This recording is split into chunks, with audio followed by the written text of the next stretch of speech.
अनंत चतुर्दशी व्रत कथा, जिसको सुनने से अनंत फल की प्राप्ति होती है।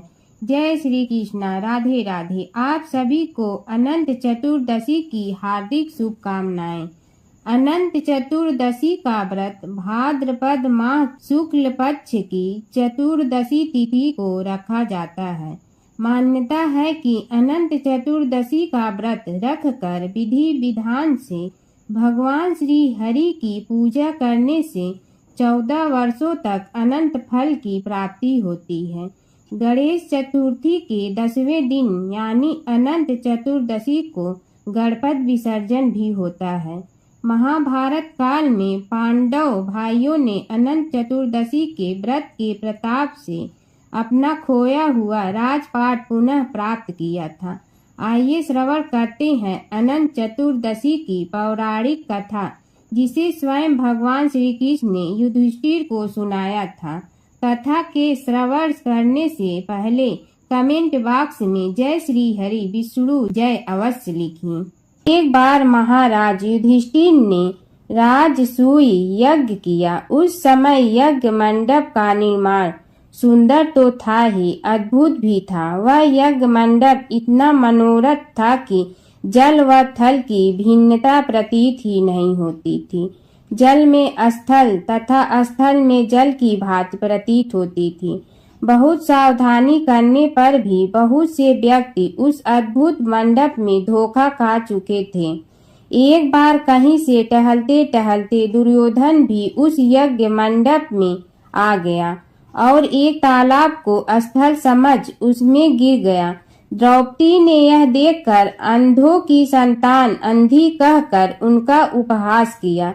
इससे दुर्योधन चिढ़ गया। यह बात उसके हृदय में बाढ़ समान लगी। उसके मन में द्वेष उत्पन्न हो गया और उसने पांडवों से बदला लेने की ठान ली। उसके मस्तिष्क में उस अपमान का बदला लेने के लिए विचार उपजने लगे। उसने बदला लेने के लिए पांडवों को द्रुत क्रीड़ा में हराकर उस अपमान का बदला लेने की सोची। उसमें पांडवों को जुए में पराजित कर दिया। पराजित होने पर प्रतिज्ञा अनुसार पांडवों को 12 वर्ष के लिए वनवास भोगना पड़ा। वन में रहते हुए पांडव अनेक कष्ट सहते रहे। एक दिन भगवान कृष्ण जब मिलने आए तब युधिष्ठिर ने उनसे अपना दुख कहा और दुख दूर करने का उपाय पूछा। तब श्री कृष्ण ने कहा, हे युधिष्ठिर, तुम विधि पूर्वक अनंत भगवान का व्रत करो। इससे तुम्हारा सारा संकट दूर हो जाएगा और तुम्हारा खोया राज्य पुनः प्राप्त हो जाएगा। अनंत चतुर्दशी व्रत कथा। शास्त्रों के अनुसार प्राचीन काल में सुमंत नाम का एक नेक तपस्वी ब्राह्मण हुआ करता था। उसकी पत्नी का नाम दीक्षा था। उसकी एक परम सुंदरी धर्मपरायण कन्या थी जिसका नाम सुशीला था। सुशीला जब बड़ी हुई तो उसकी माता दीक्षा की मृत्यु हो गई। पत्नी के मरने के बाद सुमंत ने कर्कशा नामक स्त्री से दूसरा विवाह कर लिया। सुशीला का विवाह ब्राह्मण सुमंत ने कौंडिन्य ऋषि के साथ कर दिया। विदाई में कुछ देने की बात पर कर्कशा ने दामाद को कुछ ईंटें और पत्थरों के टुकड़े बांट कर दे दिए। कौंडिन्य ऋषि दुखी हो अपनी पत्नी को लेकर अपने आश्रम की ओर चल दिए, परंतु रास्ते में ही रात हो गई। वे नदी तट पर संध्या करने लगे। सुशीला ने देखा वहां पर बहुत सी स्त्रियां सुंदर वस्त्र धारण कर किसी देवता की पूजा पर बैठी हैं। सुशीला के पूछने पर उन्होंने विधि पूर्वक अनंत व्रत की महत्ता बताई। सुशीला ने वहीं उस व्रत का अनुष्ठान किया और 14 गांठों वाला डोरा हाथ में बांधकर ऋषि कौंडिन्य के पास आ गई। कौंडिन्य ने सुशीला से डोरे के बारे में पूछा तो उसने सारी बात बता दी। उन्होंने डोरे को तोड़कर अग्नि में डाल दिया। इससे भगवान अनंत जी का अपमान हुआ। परिणामतः ऋषि कौंडिन्य दुखी रहने लगे। उनकी सारी संपत्ति नष्ट हो गई। इस दरिद्रता का उन्होंने अपनी पत्नी से कारण पूछा तो सुशीला ने अनंत भगवान का डोरा जलाने की बात कही। पश्चाताप करते हुए ऋषि कौंडिन्य अनंत डोरे की प्राप्ति के लिए वन में चले गए। वन में कई दिनों तक भटकते भटकते निराश होकर एक दिन भूमि पर गिर पड़े। तब अनंत भगवान प्रकट होकर बोले, हे कौंडिन्य, तुमने मेरी तिरस्कार किया था, उसी से तुम्हें इतना कष्ट भोगना पड़ा।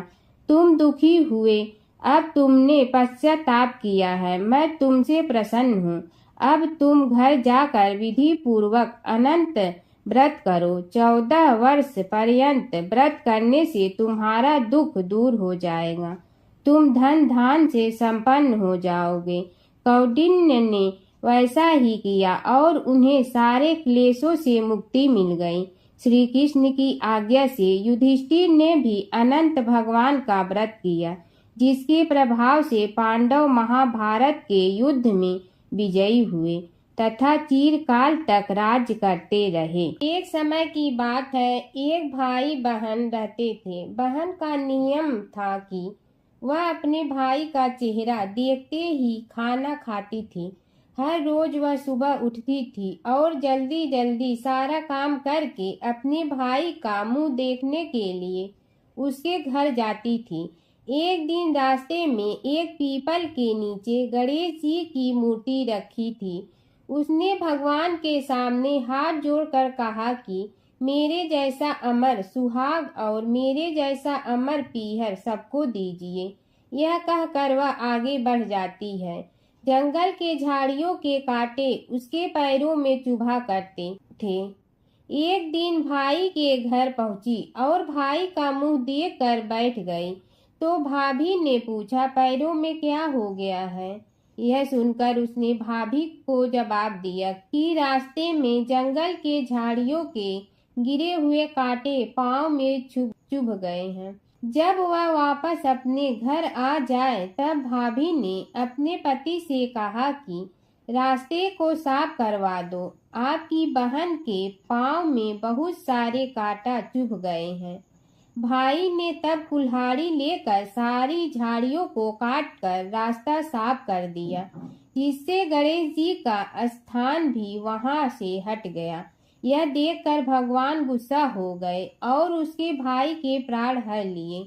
लोग अंतिम संस्कार के लिए जब भाई को ले जा रहे थे तब उसकी भाभी रोते हुए लोगों से कही, थोड़ी देर रुक जाओ, उसकी बहन आने वाली है, वह अपने भाई का मुंह देखे बिना नहीं रह सकती है, उसका यह नियम है। तब लोगों ने कहा, आज तो देख लेगी पर कल कैसे देखेगी?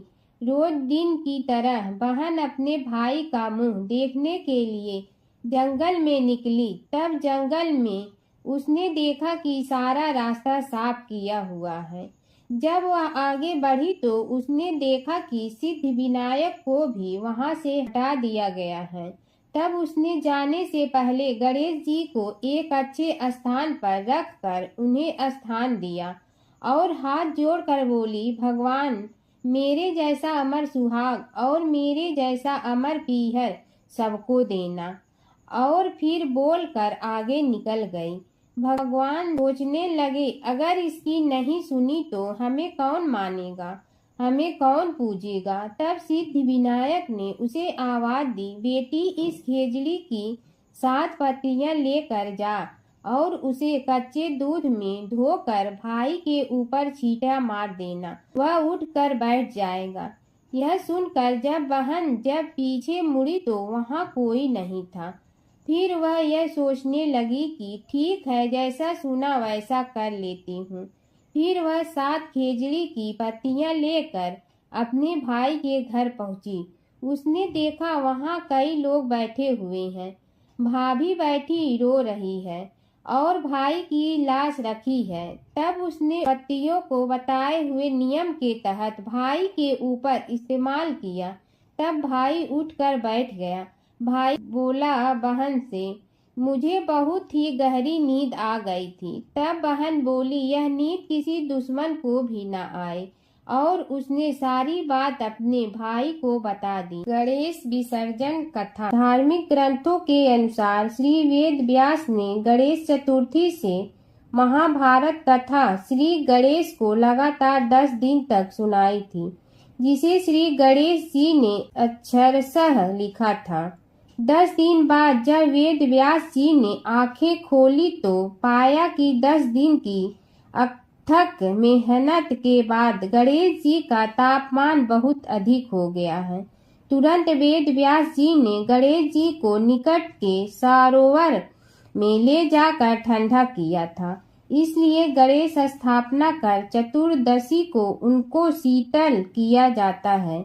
इसी कथा में यह भी वर्णित है कि श्री गणपति जी के शरीर का तापमान न बढ़े, इसलिए वेद व्यास जी ने उनके शरीर पर सुगंधित सौंधी माटी का लेप किया। यह लेप सूखने पर गणेश जी के शरीर में अकड़न आ गई, माटी झड़ने भी लगी। तब उन्हें शीतल सरोवर में ले जाकर पानी में उतारा। इस बीच वेद व्यास जी ने 10 दिनों तक श्री गणेश को मनपसंद आहार अर्पित किए।